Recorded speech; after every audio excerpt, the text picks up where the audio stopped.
Warga di PD Jaya Aceh secara terbuka mengungkapkan rasa kecewa dengan mengibarkan bendera putih. Meski begitu, Presiden Prabowo Subianto tetap yakin bencana di Aceh, Sumatera masih bisa ditangani secara mandiri tanpa bantuan asing. Kita bahas polemik ini bersama stafsus KSP Timothy Ivan Triono dan politisi PDI Perjuangan, anggota Komisi 2 DPR Dedi Sitorus, dan juga salah satu pengungsi di Aceh Tamiang Aceh, Pak Sudarma. Assalamualaikum, selamat sore Bapak-Bapak, semoga sehat-sehat selalu. Selamat sore. Salam, selamat sore. Ya, saya ke Pak Sudarma dulu sebagai pengungsi dan korban banjir bandang di Aceh Tamiang. Terutama kami turut prihatin sudah 3 pekan ini tentu proses bantuan dan juga penyaluran distribusi logistik terus dilakukan. Namun untuk saat ini dari pengamatan Bapak ataupun Bapak yang saat ini berada pengungsian, seperti apa Pak bantuan hingga saat ini? Baik, tampaknya kami mengalami gangguan teknis. Kami ke Bang Dedi Sitorus. Bang Dedi, ini tentu ada semacam polaritas di mana masyarakat sempat mengibarkan bendera putih dan kemudian juga menyatakan bahwa tidak sanggup atau menyerah sebagai lambang simbol bendera putih itu. Lalu pemerintah juga saat ini menyatakan masih sanggup untuk memberikan bantuan bagi warga di situasi bencana korban atau terhadap korban longsor. Seperti apa Bang Dedi melihat gambaran terkait dengan situasi ini? Ya, kalau saya melihat ada gap ya antara kondisi objektif yang dirasakan oleh masyarakat dan pemerintah di daerah di sana dengan kondisi subjektif yang diterima informasinya oleh pemerintah pusat.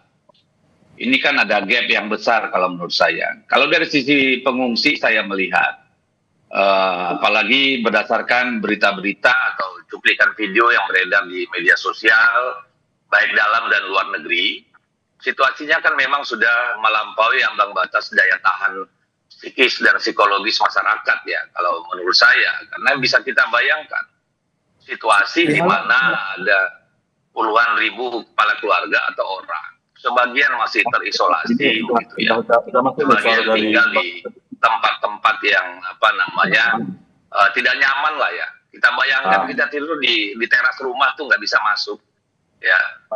Jangankan berminggu-minggu, 1 hari aja pun, 1 malam saja pun sudah bikin kita terganggu pasti. Anda menilai gapnya di mananya Bang Dedi? Gapnya ini di mana? Antara warga kemudian di pemerintah pusat tidak mengetahui secara objektif yang tadi Anda sampaikan.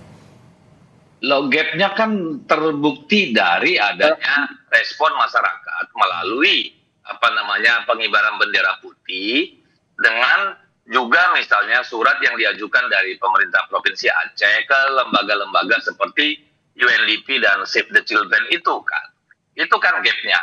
Karena apa? Berdasarkan pertimbangan subjektif pemerintah telah dilakukan upaya yang maksimal, optimal, kan begitu tuh, berdasarkan apa yang dipandang oleh pemerintah pusat.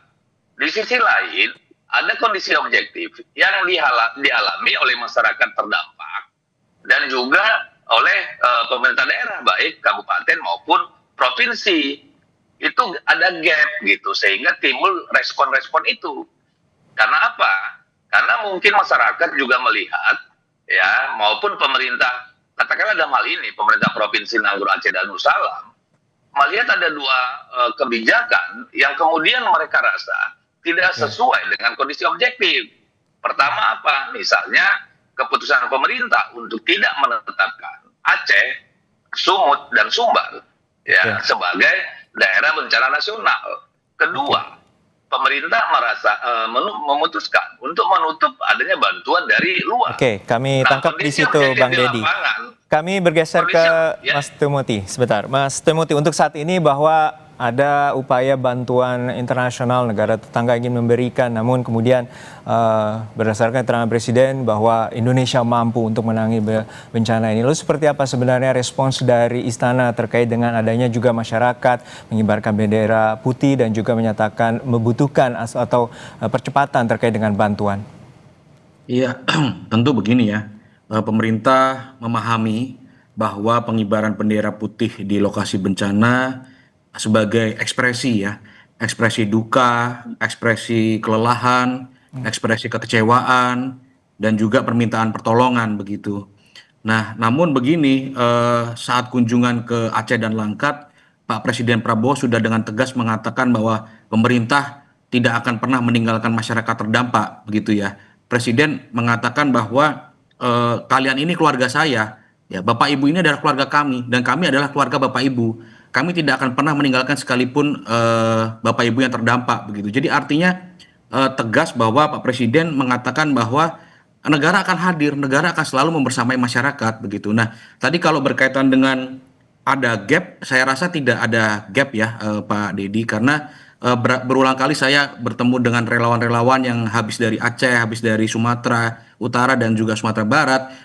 Rata-rata data yang saya punya dengan data yang dipunya oleh teman-teman relawan itu tidak beda jauh begitu. Semisal waktu kemarin kami diskusi dengan Pak Masinton ya, Bupati Tapanuli Tengah. Data yang disampaikan oleh Pak Masinton dengan data yang saya punya itu tidak beda jauh. Jadi artinya tidak ada disinformasi, tidak ada perbedaan ataupun gap data yang diterima oleh pemerintah pusat, karena hampir setiap hari BPPD di daerah, Pemprov di daerah itu selalu mengupdate datanya ke pusat, dan kami di pusat juga memantau itu secara rutin dan secara berkala, dan Pak Presiden sendiri sudah berulang kali mengatakan bahwa saya memonitor ini tiap hari, kami mengecek ini tiap hari, begitu Mas. Baik, kita lihat juga sekarang tentu posisi di Aceh sudah ada pengungsi Pak Sudarma yang saat ini berada di pengungsian Aceh Tamiang. Pak Sudarma, untuk saat ini tadi pemerintah menyatakan bahwa telah berupaya dan kemudian memberikan bantuan secara maksimal. Untuk saat ini 3 pekan berlalu, banjir bandang telah terjadi, dan kemudian saat ini bagaimana kondisi Anda, keluarga Anda, dan juga terkait dengan bantuan? Apakah masih sulit? Saya pribadi Pak, menurut kacamata saya Pak, saya domisili langsung di Aceh Tamiang, Kecamatan Karangbaru, Desa Medang Arab, khususnya Dusun Batamaku. Kalau dari pemerintah, saya pribadi dan rekan-rekan, karena saya memang aktif di posko 24 jam aktif. Di salah satu saya ada di posko salah satu rumah yang betul-betul hanyut. Dalam posisi di sini air kemarin itu menjelang banjir sekitar 5 meter. Bahkan anak-anak kami, termasuk anak saya, waktu kejadian banjir itu, kami ikat di antara batu bata itu, ada selop batu bata itu, kami ikat anak pakai selendang Pak, anak-anak kami di situ. Memang kami di sini termasuk desa yang terdampak banjir yang sangat besar juga Pak, sekitar 5 meter, 4 sampai 5 meter, bahkan ada yang lebih. Jadi kalau untuk bantuan dari pemerintah yang kami rasakan dan saya pribadi rasakan, sampai saat ini tidak ada rekayasa, bahwasannya beras yang kami terima sekitar beberapa mok, ada 2 kali atau 3 kali, ada roti beberapa bungkus lah per kakak, dan per mie. Yang kami rasakan selama ini bantuannya itu banyak dari donasi-donasi keluarga-keluarga besar dari daerah lain, donasi-donasi tafsir Quran atau macam-macam dari daerah luar yang menyokong kami Pak untuk menjalankan aktivitas kehidupan sehari-hari untuk anak-anak. Itu yang lebih besar kami rasakan Pak. Dari secara pribadi Pak, kami minta pungutan-pungutan, biaya-biaya atau apa itu disumbangkan ke kami, itu yang kami rasakan Pak. Khususnya kalau untuk saat ini 3 minggu menjelang pasca banjir, kami dari pemerintah memang merasa agak tertinggal sedikit Pak ya. Bukan kami ini, banyak saksi ini di wilayah saya, beberapa mok per kakak itu. Ya, Gitu, artinya itu gelas ya, dalam arti bukan pembantuan berasnya masih kurang gitu ya Pak ya? Sangat kurang Pak. Kalau bantuan beras itu, bahkan pertama kali kami dari dapat kecamatan itu lebih kurang 1 mok itu Pak. Kami dalam per kakak, saya sendiri 1 kakak saya 6 orang. Jadi ya Pak Sudarma, saat ini sudah ada perwakilan pemerintah, Mas Timothy Ivan dari Stafsus KSP. Mungkin apa yang Anda ingin sampaikan, terutama Anda saat ini berada di titik epicentrum di mana Aceh Tamiang juga terlibat akibat banjir bandang. Silakan Pak Sudarma. Ya, Pak, yang kami harapkan Pak, tolonglah kawan-kawan semua yang ada di luar, pemerintah, yang kami harapkan untuk selama ini, cepatlah Pak, tolonglah kami, pulihkanlah kami, ya salinglah membantu. Kami pun nanti seandainya ada di luar daerah kami, nanti ada dampak-dampak bencana alam dan sebagainya, insya Allah kami, kalau kami sudah pulih, kami akan gantian untuk berusaha Pak, untuk berusaha membantu saudara-saudara di luar.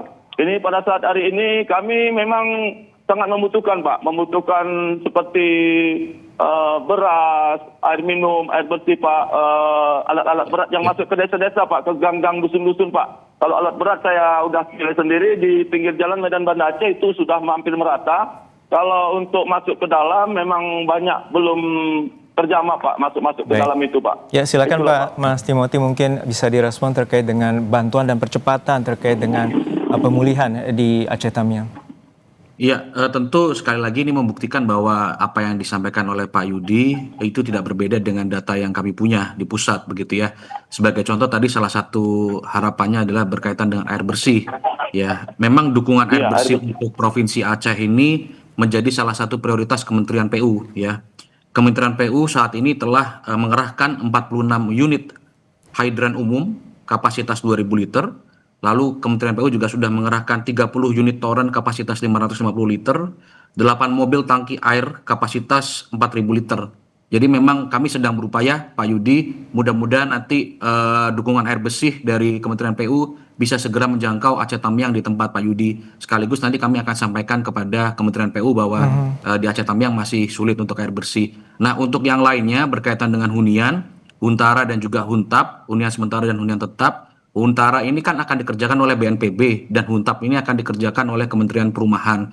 Nah, untuk Huntara sendiri BNPB sudah melakukan pembangunan ya, di beberapa titik sudah melakukan pembangunan. Di Sumbar itu ada 1.068 unit yang nanti akan dibangun. Sementara ini yang sudah terdata ya.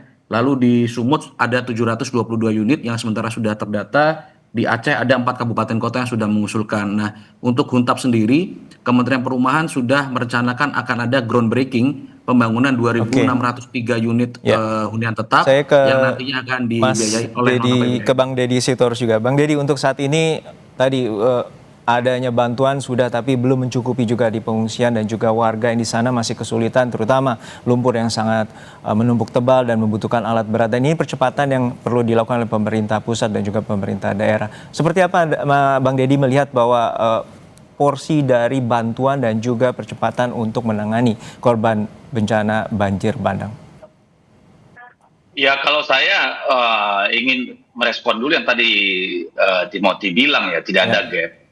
Kalau tidak ada gap, tidak akan ada bendera putih dikibarkan. Satu, kalau tidak ada gap, pemerintah Aceh Darussalam tidak akan kirim surat ke UNDP dan ke Save the Children. Jadi saya kira ini kita bukan sedang mencari benar salah. Persoalan dalam penanganan bencana, mitigasi bencana, itu adalah soal kecepatan. Kecepatan dan ketepatan. Yang kedua apa? Soal hal-hal yang bersifat basic human needs.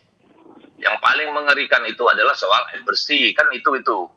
Nah, ini persoalan yang terdampak ini kan paling parah memang Aceh dibanding Sumatera Utara maupun Sumatera Barat gitu. Nah, kalau saya sih terus terang, okelah kalau bencana nasional tidak mau ditetapkan gitu ya, dengan berbagai pertimbangan pemerintah, that's their own policy gitu. Tapi saya ingin kita kilas balik lah. Jangankan negara seperti Indonesia dengan skala bencana yang seperti kemarin, negara seperti Amerika aja saat badai Katrina itu asking for help from the international communities loh. Hampir 90 negara itu membantu Amerika mengatasi yang namanya bencana badai Katrina tahun 2005 itu. Apa yang mereka butuhkan cepat pada itu karena ketersediaan ya di dalam negeri Amerika juga tidak sesuai, misalnya selimut, ya medis kit gitu kan, lalu obat-obatan sampai selimut, bahkan makanan siap saji. Terakhir, itu jadi gini, hal yang biasa dalam pergaulan antara bangsa, kita saling membantu. Indonesia pun kalau ada bencana di mana-mana, baik itu bencana alam maupun konflik, kita turun kok gitu. Ya, terakhir jadi, ke Mas Timothy. Terlalu harus dipersoalkan gitu. Ya, Mas Timothy, ini ada terkait dengan bantuan internasional ataupun kita menetapkan bencana nasional, karena kalau berdasarkan data dari Presiden atau pemerintah Sri Lanka dan juga Thailand pada 4 hari setelah bencana, korban jiwanya hanya ratusan, sudah menetapkan bencana nasional. Pada saat ini seperti apa sebenarnya aspek humanitarian yang juga diperhatikan oleh internasional terhadap bantuan bagi Indonesia, seperti apa dari pemerintah? Ya, tentu kami menghargai solidaritas internasional ya. Kami menghargai perhatian dan juga dukungan dari saudara-saudara kita di negara sahabat dan juga organisasi internasional begitu. Tetapi Pak Presiden sudah berulang kali menegaskan bahwa situasi di negara kita Baik. masih terkendali. Penanganan bencana masih terkendali. Terkendali ini bukan berarti selesai ya. Terkendali ini artinya pemerintah sudah on the track. Pemerintah sudah bekerja dengan cepat dan Oke. maksimal untuk melakukan penanggulangan bencana begitu. Tadi Baik. yang disampaikan bahwa bantuan-bantuan itu masih belum merata, tentu ini menjadi bagian dari evaluasi kami dan kami akan terus melakukan percepatan begitu. Dan Pak Presiden sudah berulang kali menegaskan bahwa sumber daya kita semuanya akan difokuskan untuk penanganan bencana di 3 provinsi, begitu Mas. Jadi Oke. saya rasa komitmen Pak Presiden, bahkan sore ini pun Pak Presiden direncanakan akan kembali mengunjungi lokasi terdampak di Sumatera Barat. Rencananya Pak Presiden akan meninjau 3 Baik. lokasi begitu ya, di Kabupaten Agam, lalu juga akan meninjau jembatan yang Baik. putus, Saat lalu akan ini- meninjau jalan Ya. yang putus begitu. Jadi Baik. saya kira komitmen Presiden terhadap penanganan bencana ini sangat konkret, sangat kuat, dan Pak Presiden akan Baik. memantau terus secara berkala. Aspirasi dari masyarakat terutama korban bencana banjir di banjir bandang di Aceh, Sumatera Barat dan pemerintah pusat, kita nantikan komitmennya untuk percepatan bantuan bagi masyarakat terutama kebutuhan mendasar dan juga obat-obatan maupun medis. Terima kasih sekali lagi Bapak-bapak, Mas Ivan Triyono dan juga Pak Sudarma dan juga Deddy Sitorus bersama kami di Kompas Petang. Sehat-sehat selalu Bapak-bapak.